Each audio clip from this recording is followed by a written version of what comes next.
Welcome to Education Interrupt, Parent Engagement for Liberation, a webinar series organized by Working Women Community Center in partnership with York University and Sears. This is Navigating the Education System, Breaking Barriers to Parent Engagement, the second webinar of the series.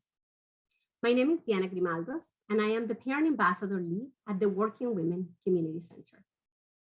On behalf of our team of organizers, I welcome you. We are pleased to offer ASL interpretation.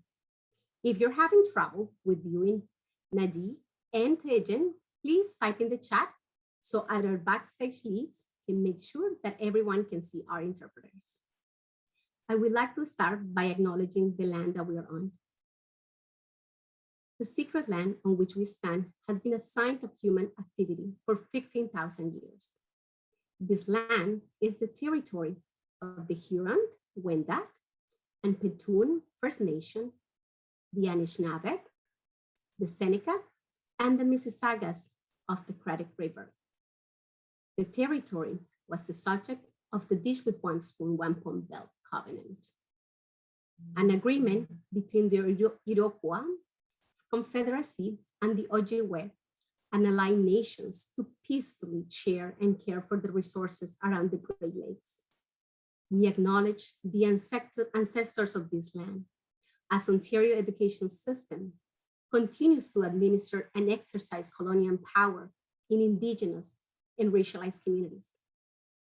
A long history of discrimination has been intentionally inflicted on an Indigenous people, many First Nations, Métis, and Inuit. The effects of colonization, such as residential school system, which is centered on Eurocentric approaches to engagement, to parent engagement, and to othering of no-bind parents, have left immeasurable intergenerational impacts. However, the strength and determination of Indigenous people is incredible, and the power of collective unification in healing and standing for justice is also prevalent. Indigenous mothers and grandmothers are still here, and they continue to educate their children and grandchildren. They are a living celebration of Indigenous communities. As an immigrant mother, I acknowledge the land in which my children are growing and remind us that collectively we can work together to recognize the historical and current relationship between Canada and Indigenous people. We must work towards creating communities that embrace shared responsibility of caring for the land and for each other. It is important to reflect on what had happened, is happening, and what changes can be made going forward to further reconciliation. There are 94 calls to action brought forward by the TRC. After this webinar, I encourage you to read them. I share them on the chat and become familiar with them. Commit to one or two. We are all implicated. Now, I would like to invite our Community Engagement Coordinator, Irma Villafuerte, to share an official statement from Working Women Community Center and the Board of Directors. Welcome, Irma. Good evening, and thank you to everyone joining us today. As an organization and community, we are appalled by the horrific act of Islamophobia, terrorism, and hatred in London last week. This has devastated a family and community. We are heartbroken and sickened by this deliberate act of violence on an innocent family. Our hearts and our thoughts go out to the victims and their families, as well as all of our Muslim friends, neighbors, and community. We continue to mourn the discovery of the 215 remains of Indigenous babies and children on the grounds of the former Kamloops residential school, which the Indigenous community had spoken about for years. Our solidarity stands with the children, the families, the survivors, and all of our Indigenous friends and communities who continue to be affected by this atrocity. We unfortunately witness and experience stories of racism and violence towards families we serve every day. And we call on all of our community members to come together and stop hatred in any form before more acts occur. It is long overdue to listen to the stories and take action. We believe that our work supporting immigrant and racialized families is contributing to a stronger community for all. And this work has never been more important to help build a society we want to see in our future. For now, as we mourn and express our solidarity with our Muslim, Indigenous, and London communities, we commit ourselves to supporting, loving one another, but also to take action towards ending white supremacist violence. Working Women Community Center has been providing services to immigrant, refugee women and their families since 1974. We currently offer 3 educational programs: our Parent Ambassador Program, which is why you are here today; HIPPY, Home Instruction for Parents of Preschool Youngsters, which offers early literacy for mothers with children ages 3 to 5. And this year, we are celebrating the 20th year anniversary of On Your Mark, which provides tutoring and mentoring for students in grades 1 to 12. It is an honor to be hosting tonight's conversation. Thank you for joining us. Thank you, Irma. Before we introduce our wonderful panel tonight, I also wanted to let you know about our model. Our training, our Parent Ambassador, has focused on enhancing parents and caregivers' leadership capacity by unpacking the complexities of navigating the education system to meaningfully explore what engagement can look like for Black, Indigenous, and parents of color. Our training breaks down the understanding of political structures, governance bodies, school councils, power and decision-making in schooling.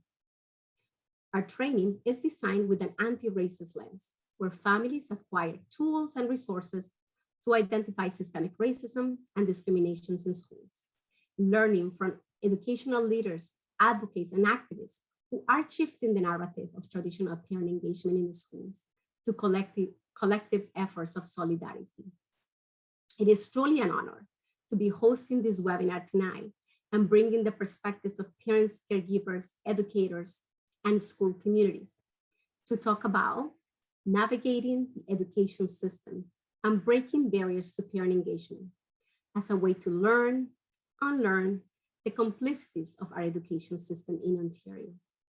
I am most looking forward to embarking in this conversation, thinking about parent engagement as a liberatory practice that welcomes racialized mothers like me and our panelists, and the parents and caregivers of color that shouldn't have to constantly navigate the system to feel like they belong.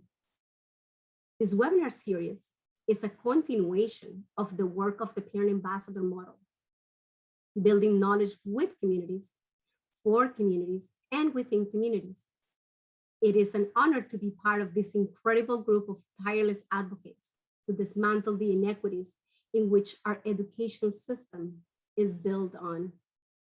And without further ado, I welcome our moderator, Mahima Madhava. Mahima is a TDSB mother and a school council member at an alternative school. Mahima works in data management on a variety of programs and projects for both the government and non-for-profit organizations. She holds degrees in political science and information technology management. Mahima is an active member of her local neighborhood and school community. She is also the current chair of Women's Health in Women's Health Community Health Center. Welcome, Mahima. Thank you, Deanna. Thank you for that lovely introduction. And good evening, everyone. Welcome. I'm Mahima Madhava, and I'm honored to be moderating the session tonight.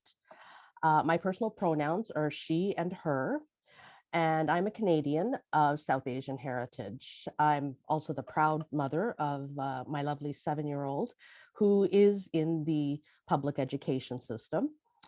And as Deanna mentioned, I'm an active member of our school community. I'm a member of the alternative schools equity and community building subcommittees. As well, I am the treasurer of our school's parent council. So as Deanna was mentioning earlier, tonight is the second webinar in our three-part series, Education Interrupted, Parent Engagement for Liberation. Now, in our first webinar, which was on race, power, and parent engagement, our speakers, Dr. Vidya Shah and Tana Turner, presented findings from their research that helped us better understand the role of race and power in education. And they were able to illustrate how racism impacts the student and parent-teacher interactions. For tonight, our topic for tonight's discussion is breaking barriers to parent engagement. Tonight's panelists will provide some insights from a parent perspective into the experiences and challenges Black and racialized parents face when trying to participate and interact with the education system. They will also provide some examples and suggestions of how they have been able to successfully engage with and navigate through the system. So during this session, the panelists will be asked 4 of the following questions. Number 1, what are some of the barriers you have experienced? What barriers do other Black and racialized parents face? Question 2, what do you wish more Black and racialized parents knew about navigating the education system? Number 3, what challenges do you face? What has prevented you from engaging in your school community? And number 4, we're going to ask what 5 tools or tips or strategies what 5 tools, tips, or strategies are important for Black and racialized parents to know?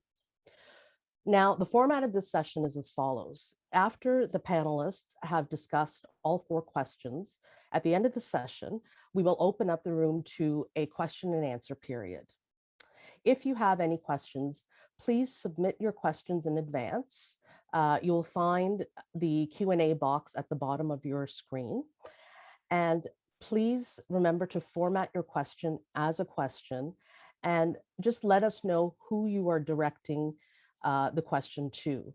And if you want, you may direct the question to more than one of the panelists.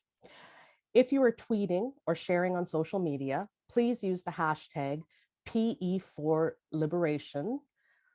You can see the chat for the handle. And if you're tweeting, you can use the Parent Ambassador Twitter at PE4Liberation. This presentation is live streamed on YouTube and recorded, and the recording will be shared in a few days. So without further ado, please allow me to introduce our fabulous panelists tonight. First, we have Khadija Keji. Khadija is a mom of 3 and partner at Servo Annex Inc., a digital advisory firm serving C-suite clients. Having grown up in apartheid South Africa, Khadija has a keen interest in social justice, human rights, and civil rights. Her interests have taken her on an interesting journey the last few years.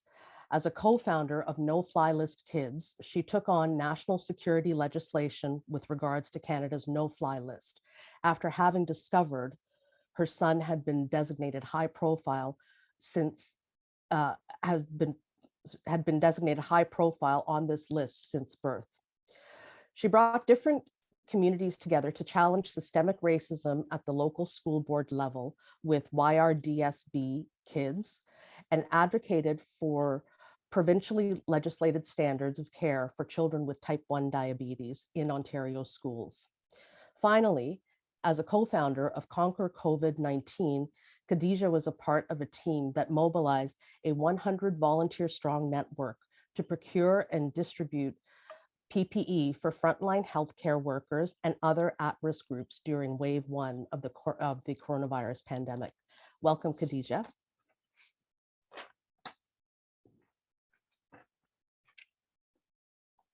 Our next panelist is Claudette Rutherford. Claudette Howell Rutherford is a mom and a devoted community organizer and advocate. She has been teaching for 18 years and is department head of social science and humanities. She is the president of the Markham African Caribbean Canadian Association and co-founder of Parents of Black Children.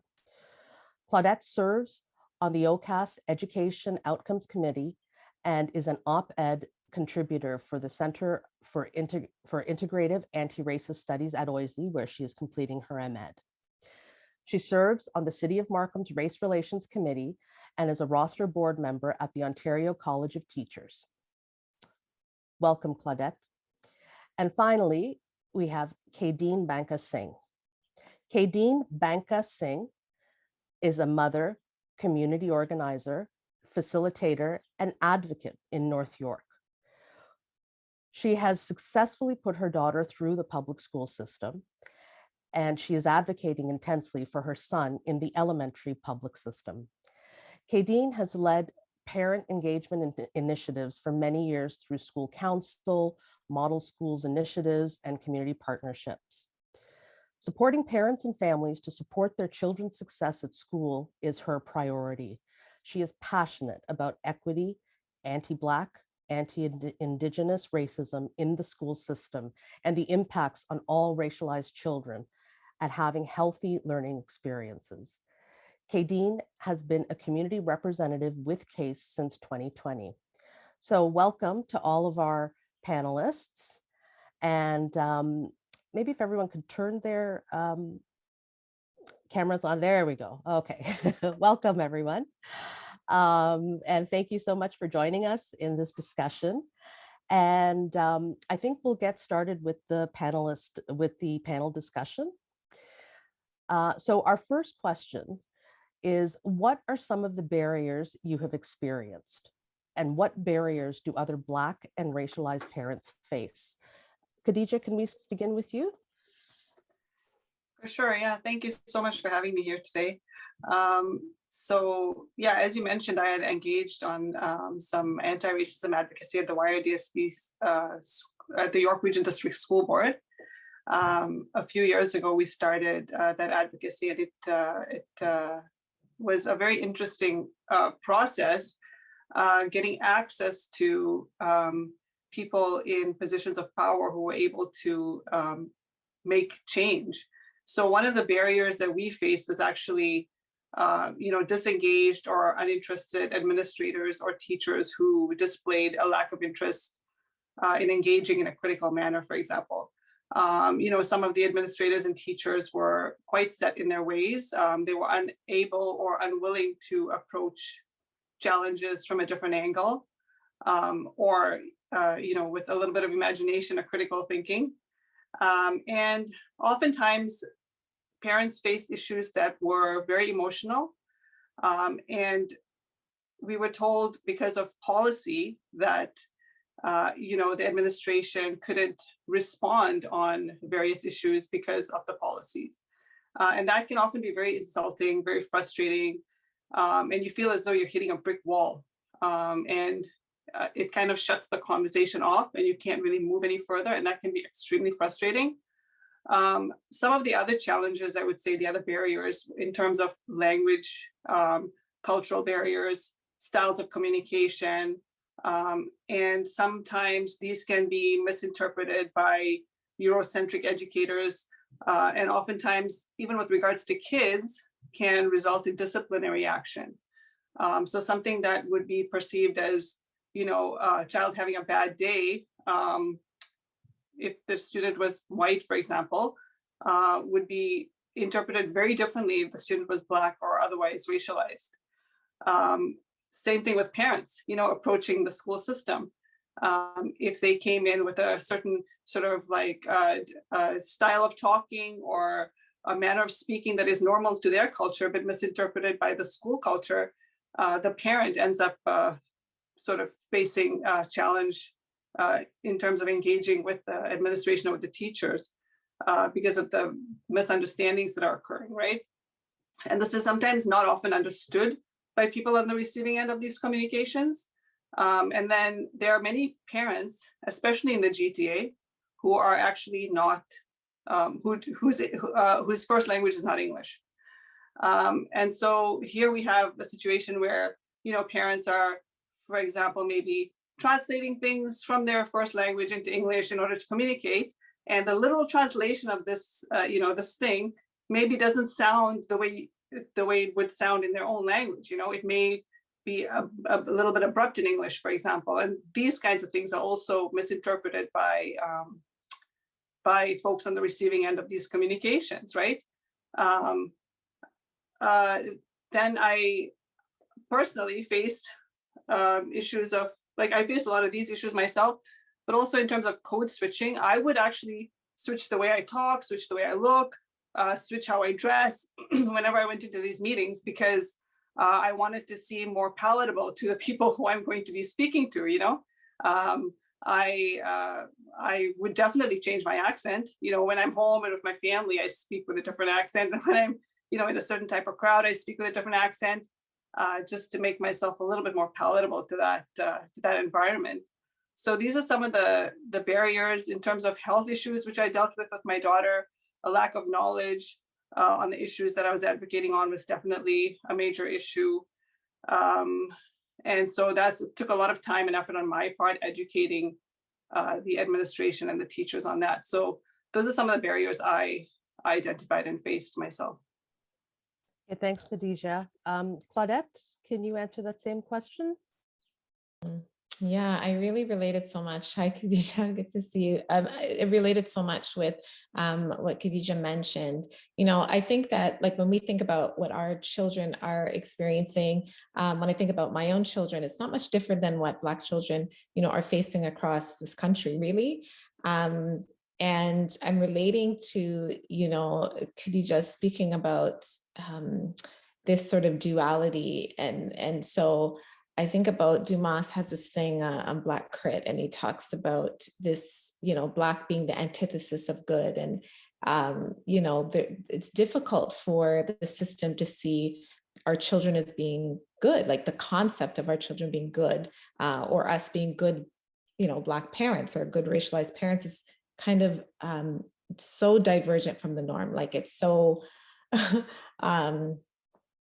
incomprehensible that this is what our children are facing. This is what we're facing as well, as parents. So, I think about in second grade, one of my daughters was referred to therapy by a teacher without me even knowing, without my knowledge, without my consent. And then speaking about her learning, really without me being present.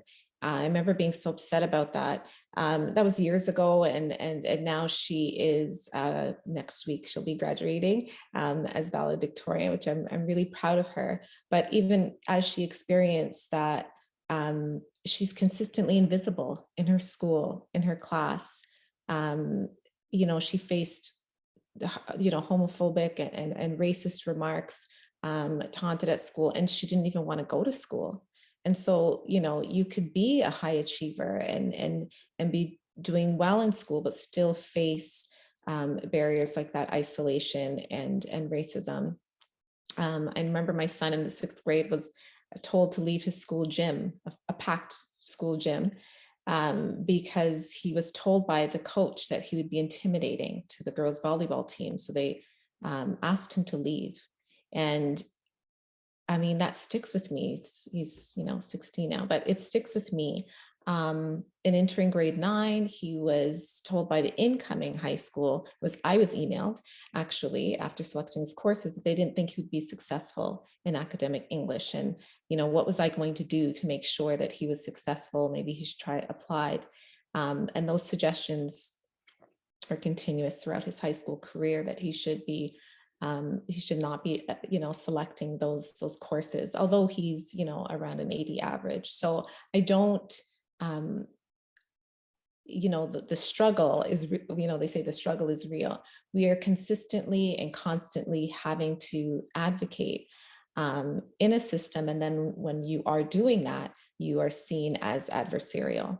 And, when I hear stories from different families, as I do, and I've heard for many years, about children being, suspended multiple times about, you know, despite being in the classroom every day, being marked absent. I mean, some of these things are just, they float below the radar, so they don't come across as being racist in nature.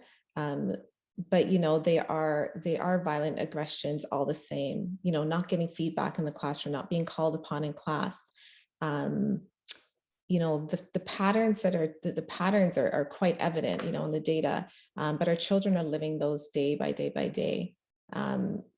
Parents telling me about their children suffering injuries at school or pain, and they're being dismissed or not reported. And so the experiences are varied, but violent, and also are patterned, right? And that's what we're up against, I think, as parents. Thank you for sharing that, Claudette. Kadeen, can you add in some of your experiences as well? Wonderful. Thank you so much, Mahima and Khadija and Claudette. I just want to say it's wonderful to be here on this panel with you this evening, and also really connecting in various ways to the experiences that you've shared, right? Like we sit and then suddenly we realize that in fact there are so many common experiences in the ways that we that our children and our, you know, and ourselves as parents experience oppressions and aggressions and racism in the school system.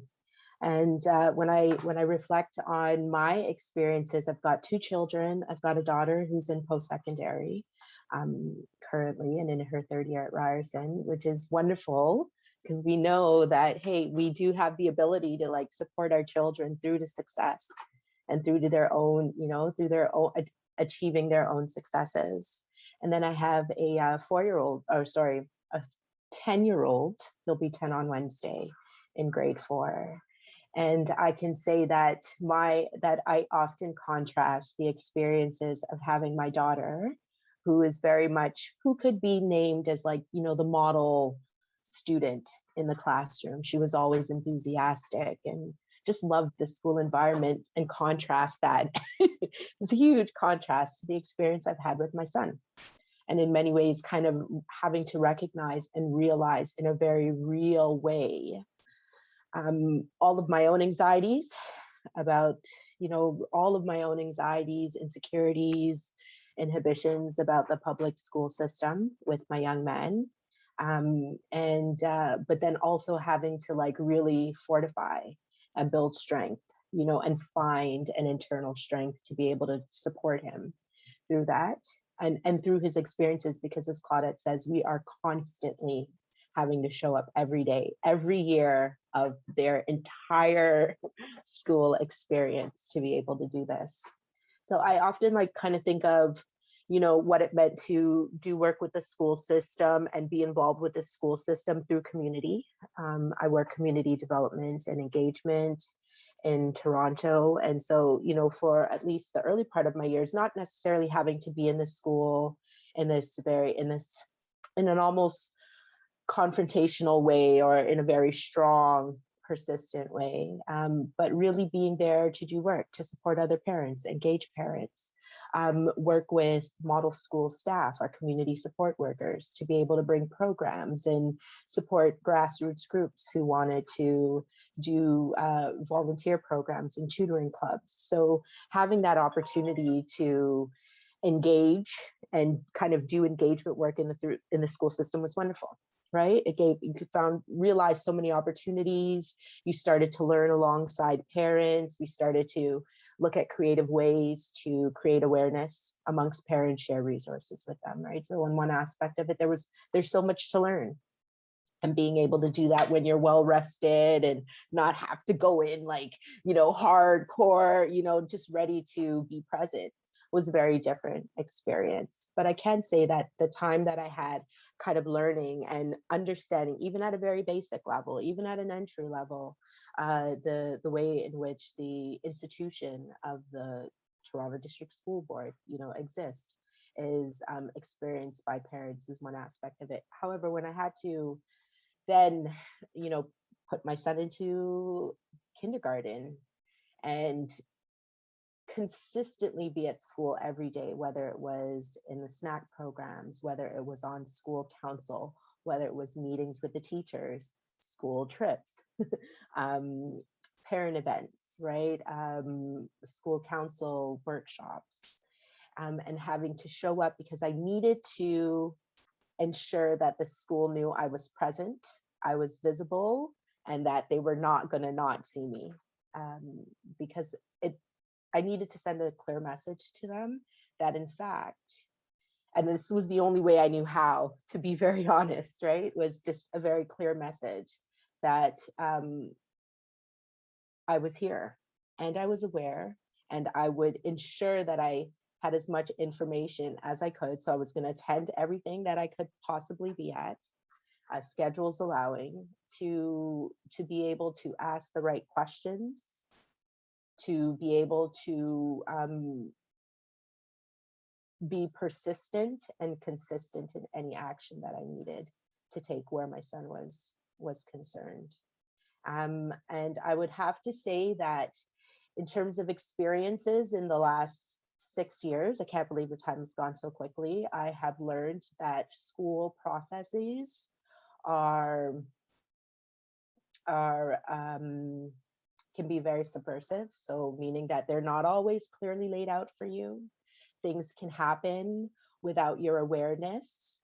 If you are not able to be present, decisions will be made without you there. And very often they're detrimental to your child, right? And that's what I was finding. And really having to listen very closely to how my son, even at the age of 4, was able to express to me what he was experiencing in school versus how incidents were being conveyed to me by the teachers and the staff there. It was really an insightful moment for me to have to recognize that what my son at 4 years old was trying to communicate about what was happening at school was very different. Thank you. Very different. Yeah. Thank you, Kadeen, for that. We'll go on to our second question. And the question is, what do you wish more Black and racialized parents knew about navigating the education system? Khadija, can we start with you first? Sure. So yeah, I mean, we all start somewhere, right? And we don't go into advocacy knowing exactly what to do and how to do it and how to access resources and things like that. So it can be very intimidating when you first start the process, when you're still learning about how it all works.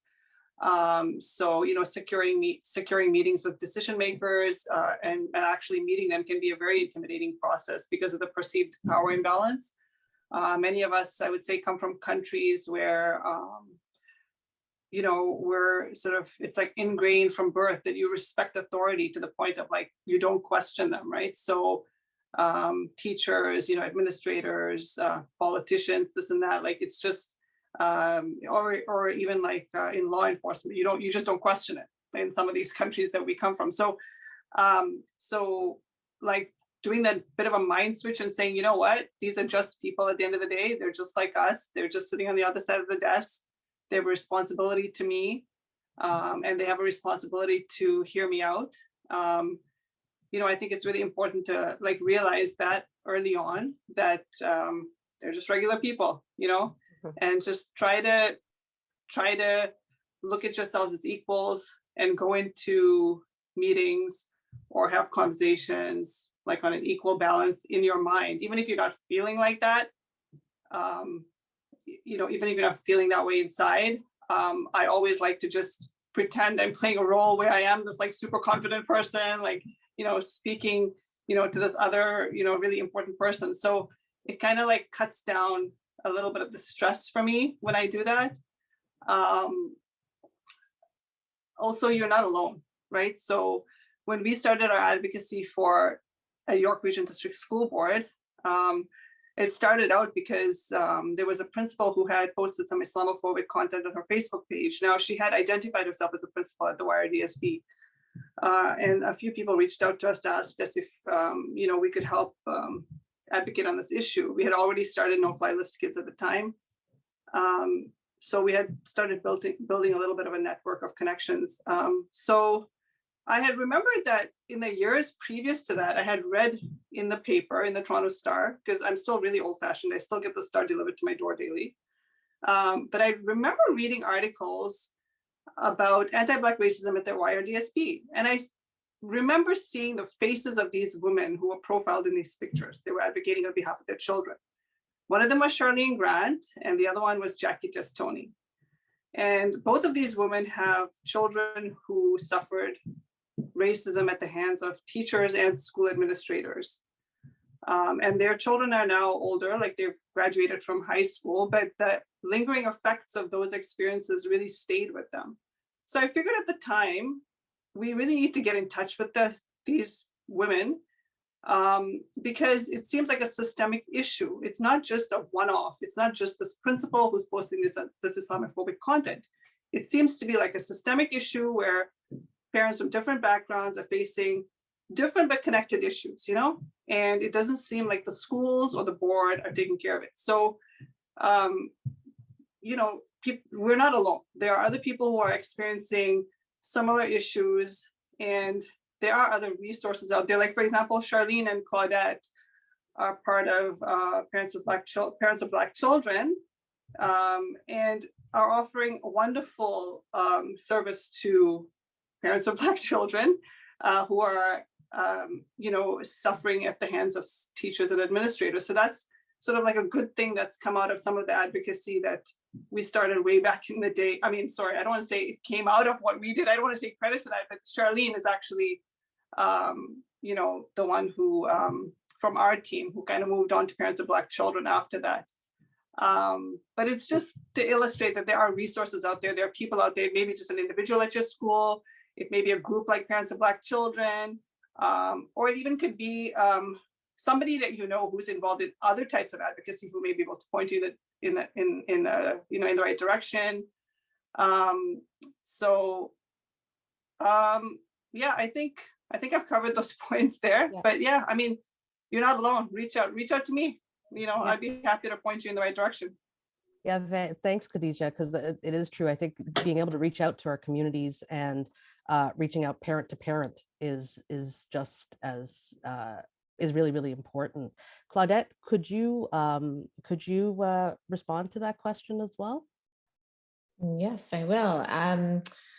Yeah, I have to go back. So something that I wish all Black parents knew, or more Black parents, Black and racialized parents knew, is that parents are really powerful instruments in successful operation of the school system. The school system needs parents. And we actually do have a lot of power, as Khadija was saying. I learned over many years. I grew up with an advocate in my home, so I have to say that I learned this from my mama, as they say. But you know, in the 1800s, Black parents were advocating for their children, petitioning for the right to education in general, and then to be integrated. So what I would say is that this is part of our legacy. This is what parents do, and it's okay. And I know sometimes it's you know, sort of shunned, or you know, oh, here comes that mom again. But this is what we do. And when I think back to some of the, you know, when I think of my generation, or not my generation, say my mother's generation or my father's generation, the Karen Braithwaites that started the original Parents of Black Children, Eva Smith and Frances Ahia, and groups like AHEN and CABE, and I mean, ACHA, like there's so many different organizations that started really with and even I think about MACA as an organization in Markham that started like 8 parents in their basement, right? You know, trying to figure out why their kids couldn't get bused where other children were. So this idea of parent advocacy is something that is part of who we are. And we do need to embrace it. And I think that definitely the collectivizing and reaching across the table, something we have in common, even people that I know that are not necessarily parents, but are really strong advocates in the community. And I think it's an idea of pulling together resources. Khadija, you mentioned that, and looking for help. And it's out there. And we've reached across many tables to people that we didn't think, we weren't sure would help, but have. I guess also that policies can change. People just think, well, that's just the way it is because it's written in stone. Nothing is written in stone. Policies are made by people, and we're people. So we can change the way that things are.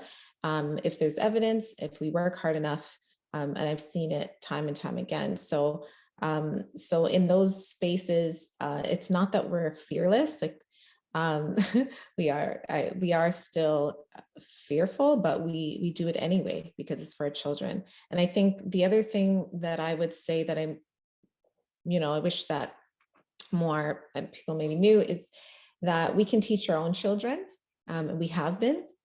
I was always taught the truth about who I am, about Black people, about my ancestors.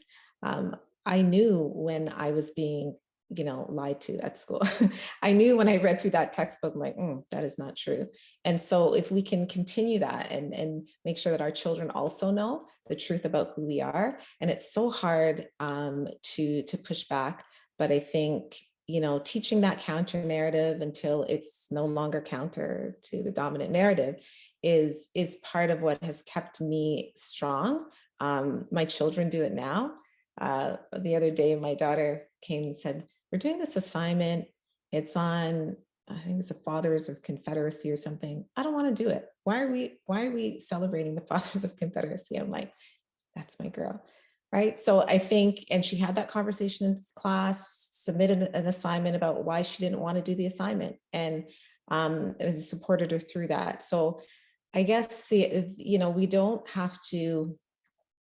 Yeah, I guess those are some of the things that I would share with parents who want to collectivize and don't like the experiences that they're having, is to say so, is to reach forward and say so, and connect with not just, there's different parent groups, parent ambassador groups, that Deanna's group, there's so many. So I think it's just a matter of connecting with people who are like-minded and can support you. Thanks, Claudette. Claudette, you and Khadija both spoke to the power of collectivizing, and I think this sort of ties in well with the next question that we have, and I'm going to direct it at Kadeen. I know that you've had a lot of experience in parent engagement, in school engagement in the past, but what challenges, can you talk us through some of the challenges that you faced and what has may have prevented you from, what may have prevented you or another parent from engaging in your school community? I will start to the point that both Khadija and Claudette made about parents having the power, because you got the power, you do. And it's probably the first and maybe hardest step to acknowledge that, in fact, you do have the right to ask questions, to interrogate, to investigate if you need to ask for what you need, to be able to demand in many ways what it is you need or what your child would need to be successful in the school environment. And if I were to say, use that as on the flip side as a barrier, is for parents to, that challenge of parents feeling sometimes insecure about and or doubting that they have the ability to go in and to contend with power, right? To push and to challenge power in the school. And, power in the school is the teachers, it is the leadership, it is the institution itself, right? The policies and the processes, right? So just parents being able to first find their internal strength, right? For us to be able to encourage and support and make connections so that parents as well can feel and sense their own personal power to be able to advocate for their children. If I was going to say there's a barrier, that starts it, right? If we can take the step to surpass that barrier of personal power, suddenly the idea that, yes, we're going to have to tirelessly advocate for our child or our children in the school system doesn't feel as daunting or overwhelming, because in fact, you realize that there is so much that you can do and that you can ask for, you can push for, and take steps to be able to achieve.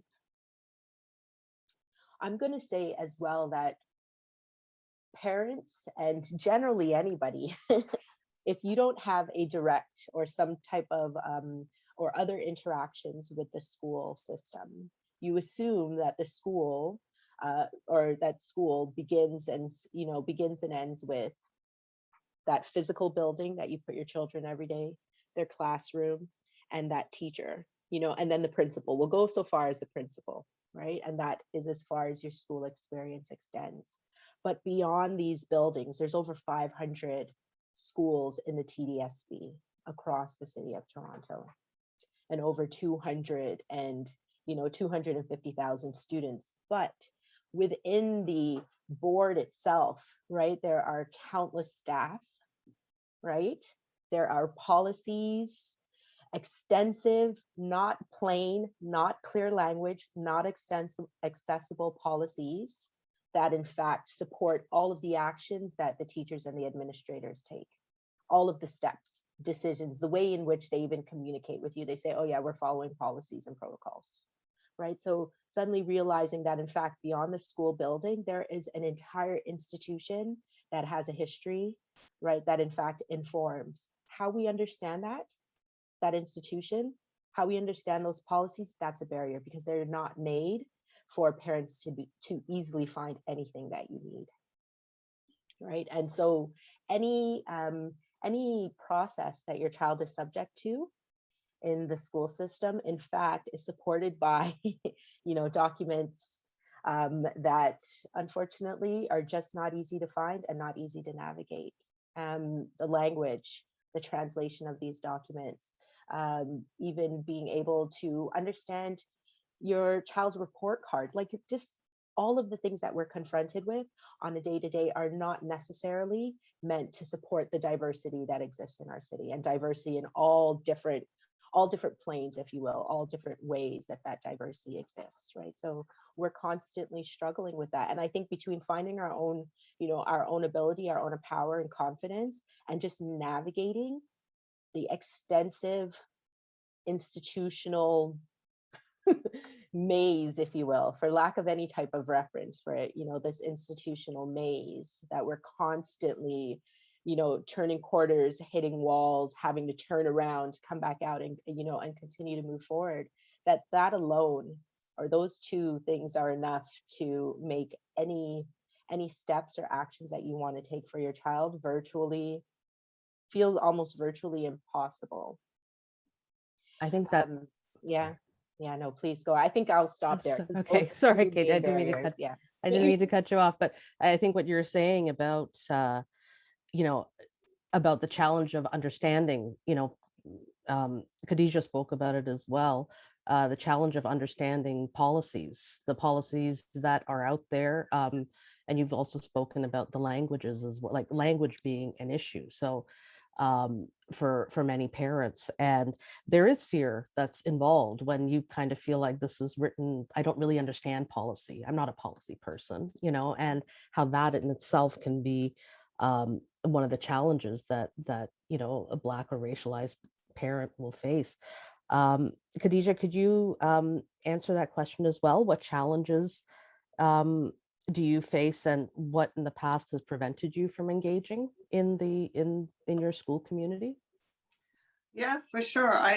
Katie hit on a lot of these points and more. Like I'm really like impressed by the list of challenges that she's just provided, and the time that it takes to engage on these issues can also be incredibly overwhelming. Sometimes it's not just a matter of a quick phone call or a simple email. Sometimes it's depending on at which point in the process you hit the wall, it could be a matter of days or weeks or months. And oftentimes people don't have that amount of time or the energy or the resources to engage in that level of advocacy. So that, and the learning curve involved with familiarizing yourself with these policies and roadblocks and stuff. Like I know for my daughter with her type 1 diabetes, she was only in grade 3 when she was diagnosed. And, you know, she had to have her blood sugar tested at school multiple times a day just to make sure she was okay. And she was the first kid with this condition in her school.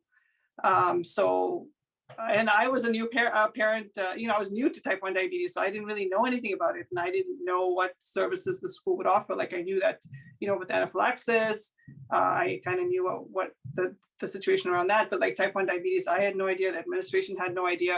And the York Region District School Board policies, although they're one of the best in the province, surprisingly, they're not comprehensive enough. So teachers or other administration are not actually allowed to engage in testing blood sugar for children, even if they're in JK. So, you know, a nurse has to come in, but if the nurse is not there at the time, you know, what does the child do? And what if the child's blood sugar drops? And, you know, all these like different layers of like learning that I had to do and teaching myself, educating the school, teaching my daughter, and like all of a sudden worrying about her life, you know, like it's just really, really overwhelming. So that can be one of the barriers to advocating. I mean, I know this was a health related issue, so I kind of had to do it, but like there are other times when it's maybe not health related and you feel you just don't have the resources. So, you know, you may just give up because you just can't. And also I feel like marginalized people often pay the price for speaking up, or racialized people, especially Black women, I feel will often get branded, you know, as angry or as you know, a troublemaking parent or whatever the case may be. So whenever you're speaking out against an injustice, but you're the one who ends up being, you know, kicked out or ignored or ghosted or, you know, things like that. And that can be a real fear. So, you know, there are a lot of parents who fear speaking out because maybe they're the only ones. Maybe they have no one there to back them up. And it's difficult to put yourself in a position like that when you're all alone, right? You're afraid that maybe your child will end up being ostracized in school. Maybe they'll be treated differently by the teachers and administration. So you fear for their safety also. So these are some of the barriers, you know, that I've faced or that I've learned that other parents face. And it's really important if there are any teachers, administration, you know, in the audience today to sort of keep an eye out for things like that. Like the amount of time and effort it takes. So if a parent is coming to you sincerely with some issues, you know, take the time to help them, like to listen to them, to help them learn, to maybe just out of, sometimes it's just a little bit of common sense and compassion to help them overcome some of these barriers that exist on paper that are sometimes not human, you know, like humanistic, like they just don't lend themselves to like a good, compassionate environment. So, you know, I would encourage administrators and teachers to look at that angle as well. Yeah, those are my thoughts on that. Thanks, Khadija. I think that's a good segue into the fourth question. And I'll direct this at you, to you, Claudette, first. What 5 tools, tips, or strategies, we've talked about some of them, are important for Black and racialized parents to know when they're trying to navigate the education system? Okay, so thanks. Yeah, I think we've talked about a few of them, but yeah, so one of them I was going to say is collectivize, and there's different parent groups, the Parents for Liberation and Parents for Diversity, and there are so many. And I would say if you're not sure and you need support, there are resources out there. Something that we're working on with Parents of Black Children, the education team, is a navigation toolkit for parents. And I believe Deanna's group, they're working on something very similar. So there are these sort of ways in navigating the system. You know, you speak about policy, you know, Khadija and Katie both talked about really well, like, you know, and really broke down like how these policies are kind of hidden, and, you know, sometimes we just can't clearly decipher, you know, what means what. But also, I think it's important to understand that sometimes the rules change, right, based on who you are. So sometimes that policy can be, you know, used to support some children, and then, weaponized or switched so that it isn't being used to support your child. So, I mean, when the game keeps changing, it's hard to figure out what the rules are, and it's an unfair advantage. So I would say definitely to connect with those strong parent advocates. I mean, there's many, and so connecting with strong parent advocates can really be helpful.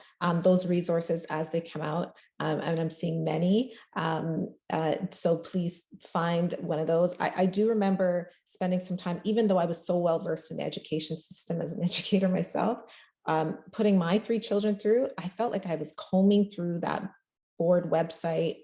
Like, I really did go through that Education Act. Like, I really did go through that OCT. Like, I really went through those documents. And like Khadija said, maybe when other parents are like, I don't know, camping with their children or just like doing something fun, like that leisure stuff, I feel at it like, I don't get to do that because I'm trying to stay ahead of that game, as so to speak. So definitely I would say knowledge is power. Right? The more you know, the more you can share with somebody else. Definitely do that.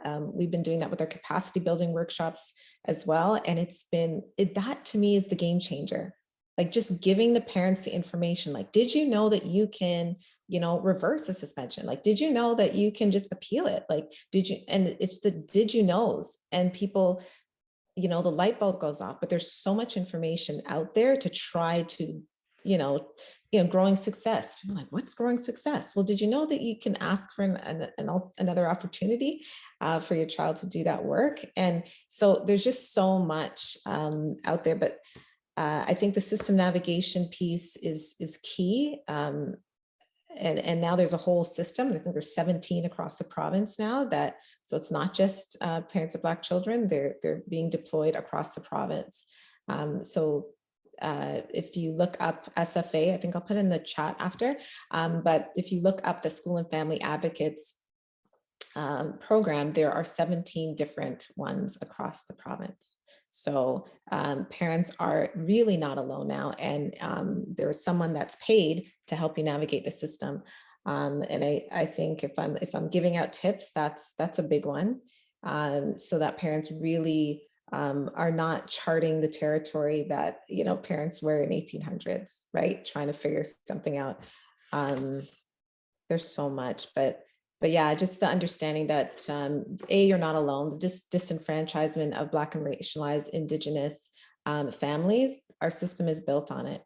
And so if we all collectively, right, are working together to move the system, then we will win. We outnumber. So just by the fact of, yes, we all have sort of very different challenges across communities, but we are fighting one white supremacist system. And so if we're collectivizing against that, I really think that, yeah, we can stop people from killing our children's dreams. We can really move a lot forward if we're using those tools to our advantage. Yeah. Thanks, Claudette. Thank you so much. Kadeen, do you have any sort of tools or tips that any strategies that you could share?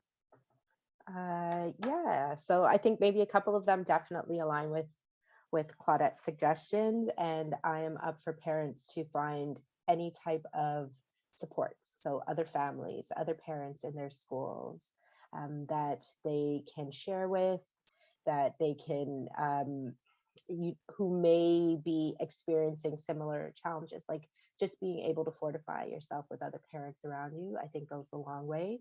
And those networks, right? Those external networks and groups, coalitions. Thank you. I made a list of some of the names that Claudette shared as well, right? For reference, that can also give you the information, help you build your skills, and be a support for you in those situations. I would like to let parents know that you can look at your child's OSSR record at any time that you need to. So you can request to the office to see that. So if you are concerned that, oh, there may be documents, that reports, letters that you are not aware of that are living in your child's file that follows them throughout the duration of their school life, you can see that record. So you should make it a practice, maybe, to take a look at it annually, at least if you're concerned that, hey, you may not be aware of everything that is being documented on your child. I would say call meetings, right? So do not wait for a teacher or an administrator to call the meeting for you. If there's something that you need to discuss, or there are issues that you would like to raise with teachers, maybe the leadership and other supporting staff in the school, you want to have that conversation as a group, call those meetings. Don't wait for the school to take the lead and call the meetings that they need you to attend. You can call those that you would like them to sit in and ask you questions. So proactively do that. I would also say that at any time, if you are attending a school meeting, if it is an SST meeting, which is like a school support team, I'm trying to remember the acronyms, that are mandatory meetings that then need to inform IPRCs or IEPs for your child, that you'd never attend those alone, right? Oftentimes you're going to be sitting with groups of leaders, sometimes up to 6 staff. Now think about the power dynamic in that space. If you're in a meeting with 6 staff and you're there alone, right? So I advise you never to attend those sessions by yourself, even if it's just to have someone there who's objective and can help with notes, recording notes. My other tip would be, if in whatever way possible, keep a record, some type of written record of your interactions, maybe what those decisions and outcomes are of any of these meetings, or even just a conversation with the teacher where you've made a decision. Keep a written record of it, because things can very quickly not be remembered, not be actioned, right? And for you to have some kind of documentation of that for your own reference, I think is important. And let's see. Yes, so my last point was to find your support networks, find other parents around you, but I had put that one up to the front. So those would be my 5 tips, my 5 suggested tips. Thanks, Katie. And Khadija, do you have anything to add to the list that both Claudette and the suggestions that both Claudette and Kadeen had? Yeah, I have just a couple. One of them is to compartmentalize. So what I mean by that is, I have an uncle who's a psychiatrist, and he told me this a long time ago. He said, when you're facing a challenge of like some great magnitude that's causing a bit of stress in your life, try to add it as an agenda item on your daily schedule so that it's not taking up all of your time. So you deal with it in that hour or 2 or whatever you've set aside for that task. And outside of that, you just go on with the rest of your day. Otherwise, it sometimes can tend to become so overwhelming, and it's taking up all of your time and all of your life, and you just cannot shut it off. So he said, if you treat it as an agenda item and try to stick to that, you can actually, hopefully, get some enjoyment out of the rest of the day, especially when you have small kids and you want to insert some joy into the day, and you're not worried about this so much. The other thing I would say is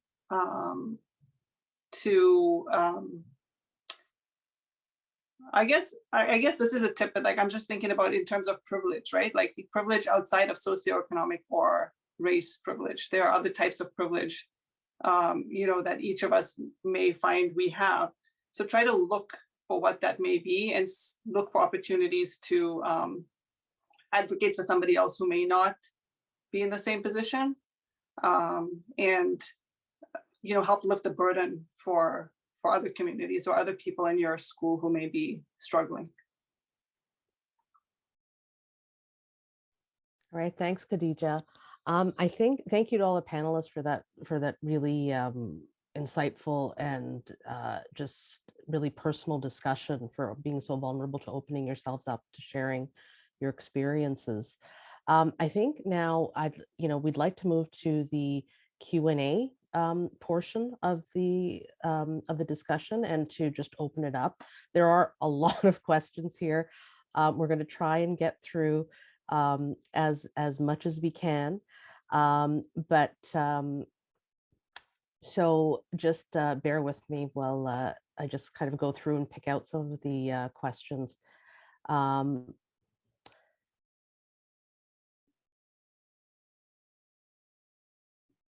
Okay, so there's this question is to the to all panelists. Um, I shared these experiences myself and heard it from many parents.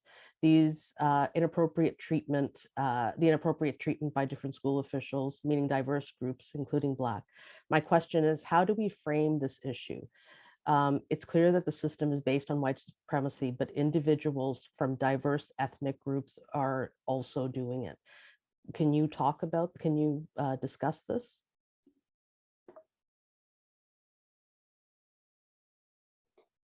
Okay, I think the question is talking about sort of this violence that's being exacted amongst people within diverse. I think yeah. So I think that that I've noticed the same type of thing.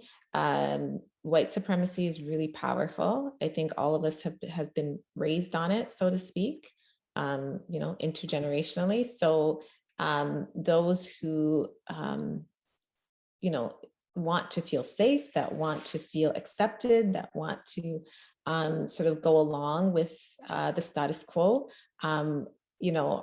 I guess feel safest in proximity to whiteness. So it would be, I've seen that where other families who really just want to fit in, and I think it's out of fear, maybe wanting their families and their children to sort of reap the benefits, of a particular system, would sort of align themselves with whiteness, align themselves within the practices of that system for safety. I think about when Khadija had mentioned, the code switching and wanting to get into that meeting and be perceived in a particular way.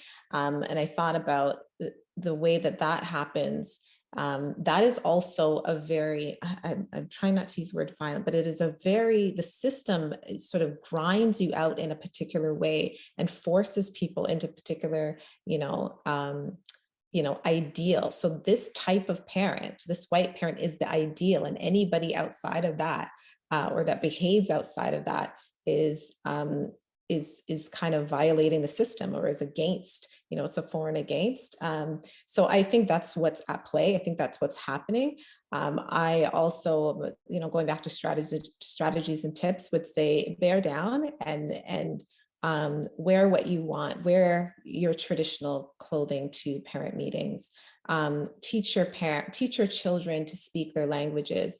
Very important to teach your children to say the names the way that those names are supposed to be said, and ensure that you encourage their teachers to do the same and have them advocate for their teachers to say the names that they were given, and share your traditional practices with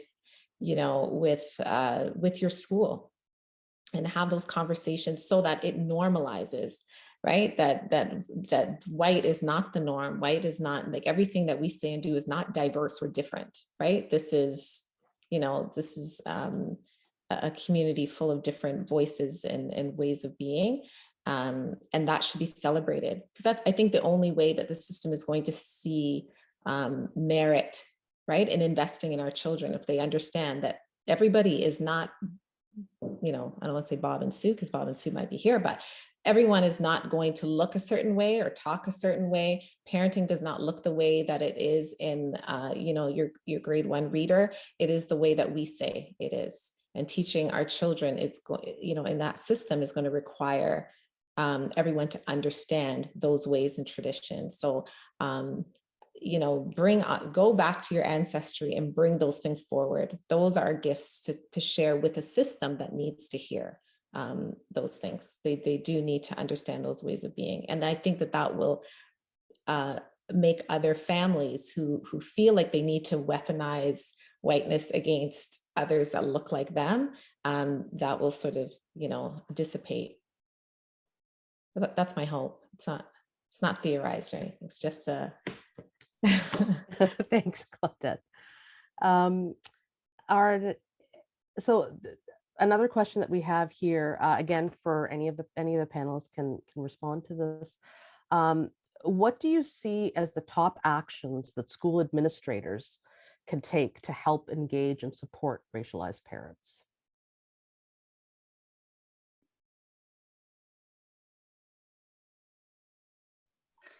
I want to give an example of a principal that we had once when my daughter, who has type 1 diabetes, was actually graduating from high school this year.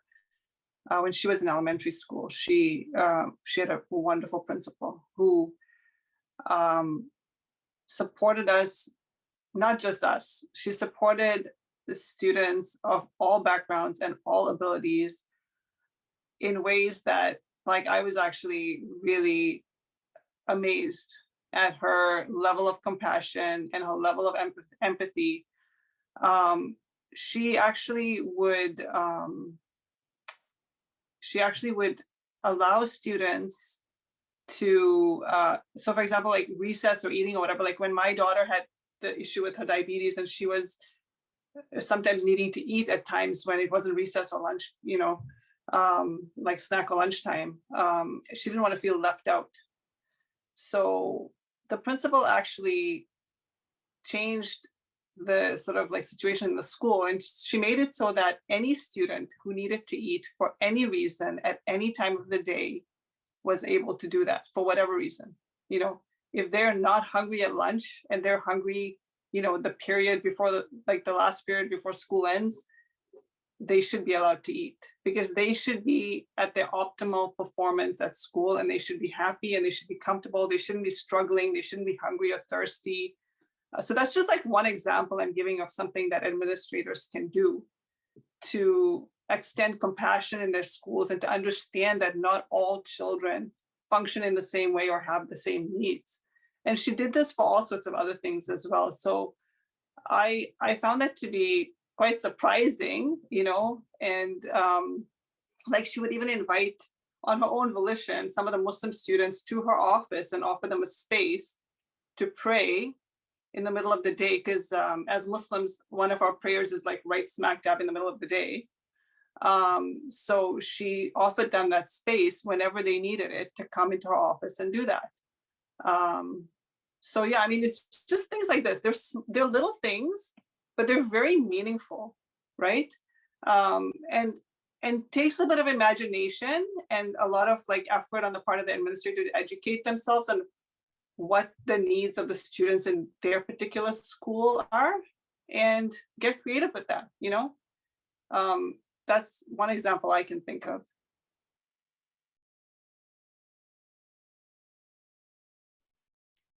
All right, thanks, Khadija. Our next question, we spoke a little bit, Claudette spoke a little bit to this, but the question is, it's hard to connect at drop off and pick up and with connecting with other parents to discuss some of the topics that we've discussed today. And some parents are reluctant to talk or take action collectively for fear of their child being punished. How do you find other parents who are having similar challenges? Do you feel supported by other parents of color? And what more can racialized parents do to be better allies for one another? I'll start and, just kind of offering on, then I'll put it back to Claudette and Khadija for their considerations as well. But it's never easy to find those parents. Everyone's busy. Everyone's got responsibilities, schedules, create so much challenges. I think it has been important for me to start with, the relations, like building some relationships with parents who are in any of my children's classrooms. Right. So those are kind of like, our direct points of connection. We'll share a teacher, we might share homework, and experiences there, and start to at least start to have general conversations there. I have also found, as difficult as it might be, that if my son has, and I mentioned my son first, but if he's had any difficult interactions with with certain kids in his classroom, I try to talk to their parents too, and not in a confrontational way, but just like, hey, my son is, or my child is, um, and can we maybe start having a conversation around the experience of our children that way. I have found that, yes, generally having an opportunity to connect with other parents at council meetings if they're attending, at workshop if they're attending, at any social events that we attend as well, as opportunities just to start to build familiarity. Like sometimes it's hard to step forward on what's your child experiencing. Is it challenging? What are their challenges? But to start by just generally making some connections around the fact that we're both parents at this school, and then stepping forward from that space. So that's kind of like a first step, just generally in whatever way possible, having some contact information and or even just knowing by name and face other parents that are in the classrooms, in any of your children's classrooms. And or if you are volunteering at all in the school environment, if you have that time, it is a privilege to be able to do that. But if you have that time as well, to start to connect with other parents who are volunteering in different capacities in the school, as just points of connection. Let's start there. Yeah, to your point, Katie. Yeah, I think when we started Parents of Black Children, like Parents of Black Children was made a terrible flyer. Actually, it was an ugly flyer with the family on it. And it wasn't, I think I just put, if you want to have a conversation about your child's experience at school, please come here to this place. Like it was really, really, it was just an idea. I knew I wasn't by myself. I was like, this can't just be me. And I think also, as Khadija mentioned, I wanted to, like, I knew as an educator, I do have a lot of information, and I've been banking this information for many years. But I've always been doing it, but I wanted to give that information. I wanted parents to have, understand the acronyms. I wanted them to know like what to do. So it was a really just poorly made Google Doc with like a big friend, like, can you guys come? Does anyone want to talk about what our kids are experiencing? And it was really just like that. And I had been on council with my kids' schools for years, not welcoming, felt pushed out often. And it wasn't a space where I felt like as a Black mother, I could be myself. I stayed on anyway, but it just was, after a while, it just became very difficult to share my experiences of our family or that of my children in a way that was authentic, that really spoke to the issues that were sitting at the root of it, which I knew was racism. So people are just not trying to have that conversation there. And I was like, is anyone, hands up if you just want to come and have a real conversation about race and the system, and you want to figure out how to fix it. I don't even have the answers. I just want, and that was what it was. And it was just like, we shared it. And then eventually the very first meeting, I think there were 80 something parents there. And I'm not joking. That's just the real story. So didn't know that it was going to turn into this, where we are, but it was that sort of, when I say grassroots, it was lower than grassroots. Like it was just, does anyone want to talk about this? And so I would encourage parents, and I remember getting something similar from a mom, just like she typed up like a little card and said, my son's being bullied. I think her son was having some issues being bullied. And she said, she was like handing this paper out. And does anyone want to just come and set up a call, this is pre-COVID, and just talk about it? Or can you meet me in the library after school and I'll book it and we can talk about what's happening with my son? So, I mean, I'm just sharing that because it doesn't have to be this sort of super sophisticated, thing, but and I totally understand the fear. But yeah, I just wanted to share that.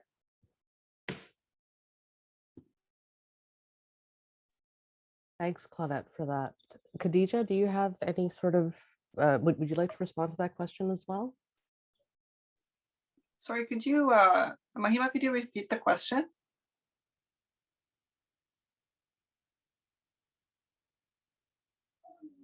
You're muted. I'm just toggling. Sorry about that. Um, No problem. um, so how do you find other parents who are having similar challenges? So how do you connect with other parents? Do you feel supported by other parents of color? And what more can racialized parents do to be better allies for one another?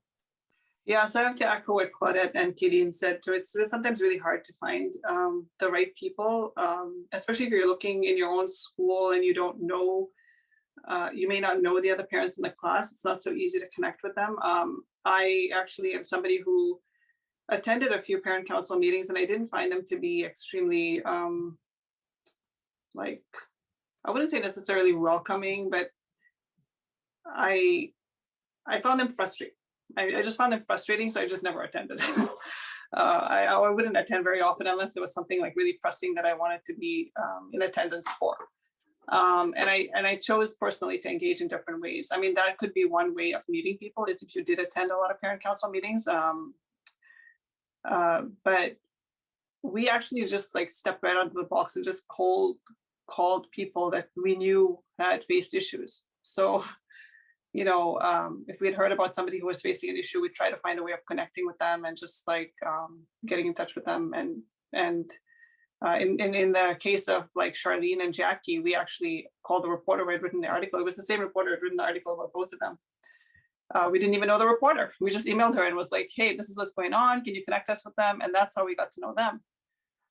In our school community, it was a little bit harder because I feel like within the community is not a lot of parents who like want to be engaged or want to cause trouble or things like that.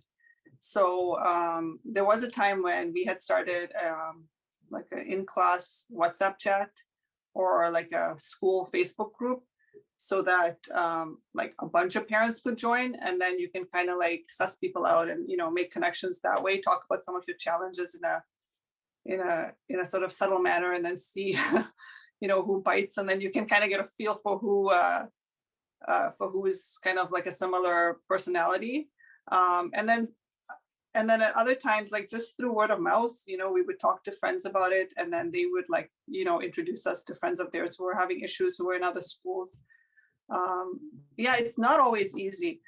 With regards to like engaging like the challenges with racialized staff, yeah, I mean, at YRDSB, our issues went right to the top to the director, and he was a racialized man, right? So he was up to a lot of shenanigans, I would say. So our advocacy actually led to his removal from that position.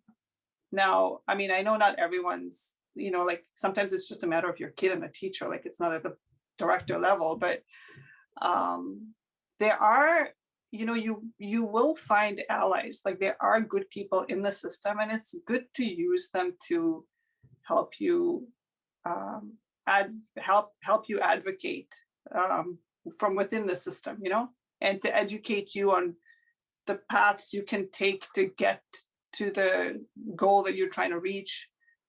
Because like Claudette said, it can be very overwhelming to like, familiarize yourself with all these policies and things like that. So it's definitely challenging for racialized teachers. I can't speak on behalf of them, of course, because I am not one, but I have heard of the challenges that they face. But they're a good resource to have, and they're good allies to have, and we can be allies to them as well, speak up on behalf of them as well.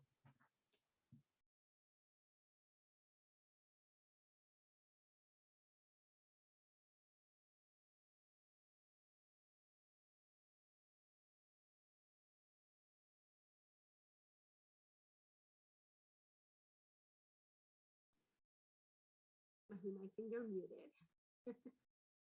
Sorry about that. I'm on mute again. I apologize for that.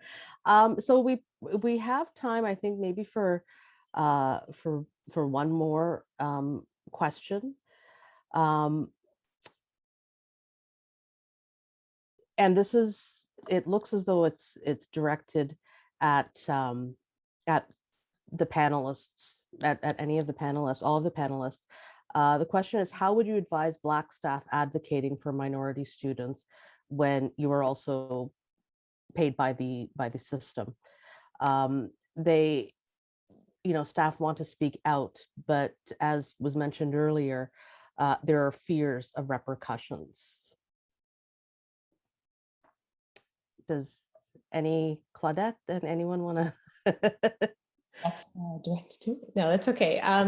I can speak on that. So yeah, I think that my entire 18-year career, I feel like I have been trying to obviously working to support all children. Any parent that I've had their child will tell you that. But I've always also noticed that there's distinct barriers for Black staff and Black students, Black and Indigenous, I have to say, most specifically. And so this is what I say. I work for this system. I understand what the barriers are. I also know that the reason I am here in this system is to improve lives. Right? I'm here to support children. I'm here to love them, teach them, and support their families so that they can be very successful. That is the job. And so if we know that there's some ulterior motive or some other thing in the way, my job is also to remove that. So that's the way that I approach my work. I will say that sometimes it is, I will not tell you that it is easy. I will tell you most definitely that there are challenges, but I do it anyway because I think before I used to be confused. Sometimes, you do get kind of messaging that, what you're doing is not right, but I am solid, I am clear, I am focused, I know what I am doing. I am here to raise and love and teach children and make sure that they have a successful future. And there's no way that fighting racism is an alternative to that. So I know that I'm doing the right thing. So I would not say it's easy, but if you're asking on behalf of Black educators, if they should continue, I would say yes. I would say you're not alone. That is what we're doing here. It's our job.